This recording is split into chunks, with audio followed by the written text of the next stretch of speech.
What's up guys, Tamrakshan here. A throwback is always fun and nostalgic, and right now in 2020, Nokia has come up with such a product, which is the Nokia 5310 2020 version. It's not a completely transformed phone from the old 5310, but instead it's somewhat still the same old type. And yet this new 5310's pricing is 3,399 Indian rupees, and about that pricing, it's not what I was expecting. But here Nokia has even made the unboxing experience pretty much a walk down memory lane. Phone is kept in a plastic wrapper, and hiding under these flaps is the accessories. The charger is a basic micro USB charger, then there is the very old classic headphone that we used to get with Nokia phones, and the next thing is something that we don't see while doing phone unboxings nowadays, which is the battery. Well yes, this phone does have a removable battery which is 1200 mAh in capacity. And lastly in box is the documentations. Now after seeing all this, you might be getting in track about what type of phone this is, and to clear the doubt, this is not a smartphone but instead it's a feature phone.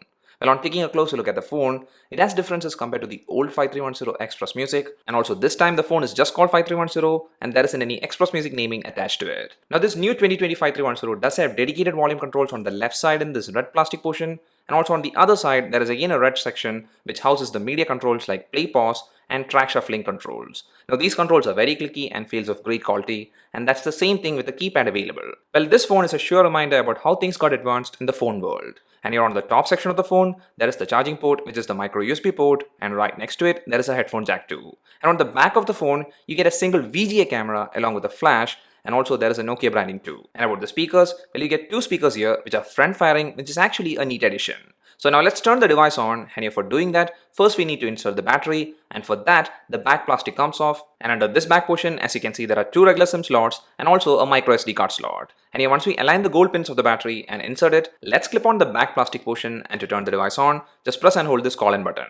And the device turns on, and you're greeted with the Nokia welcome screen. Here after that, there isn't any setup process, and all you do is to set the time and stuff like that, and then you're in.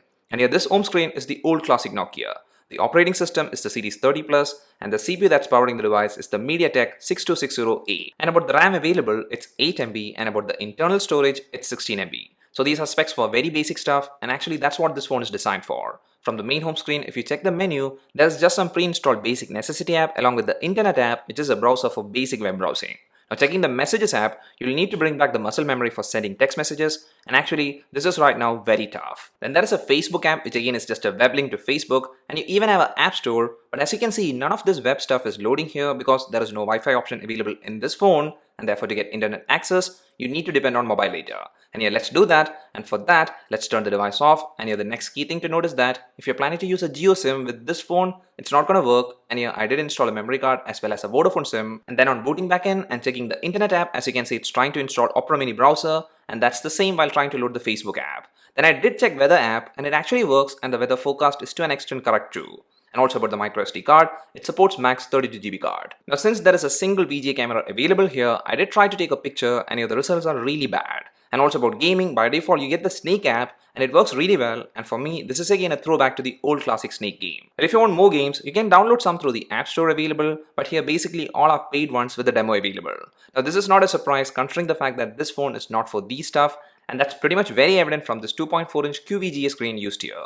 Well, what this phone is designed for is to make calls, and for that it works really well with great battery backup of approximately 20 hours for calls, and also for standby time that is approximately 30 days. And you're on top of doing calls, the next thing this device is capable of is playing music. And to be precise, playing music from the memory card. Now I did play some music loaded in the micro SD card, and actually these dual speakers are good. This does get loud and is clear for a phone with such a price tag, and to get a clear idea, you can take a listen to a couple of tracks I played, and the audio coming from the phone is recorded through my camera's microphone.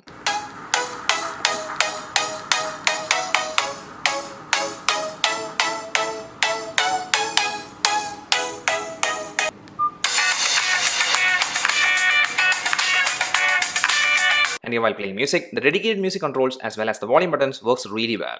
Now talking about music, there is a FM radio option available, and that's a handy thing, and also some of the other added stuff here is that the rear flash can act like a torchlight, and also there is Bluetooth available, which is version 3.0. Well, I guess that's everything about this new Nokia 5310. This is a very interesting product which does bring back memories of what a mobile phone was really intended for in the beginning. It's small and lightweight with no need to worry about display scratches or cracks, and it's less of a distraction thing too. But does it make any sense in 2020? Well, certainly not. Things have changed a lot, and right now, such kind of a device is only for a nostalgia. It's not something everyone is going to buy, and maybe that's why the pricing is set a bit on the higher side. Well, it's pretty clear that majority won't even consider buying such a phone right now, and what I feel is that this new Nokia 5310 in practicality is only for the ones who really need a phone just for calls, and that's it.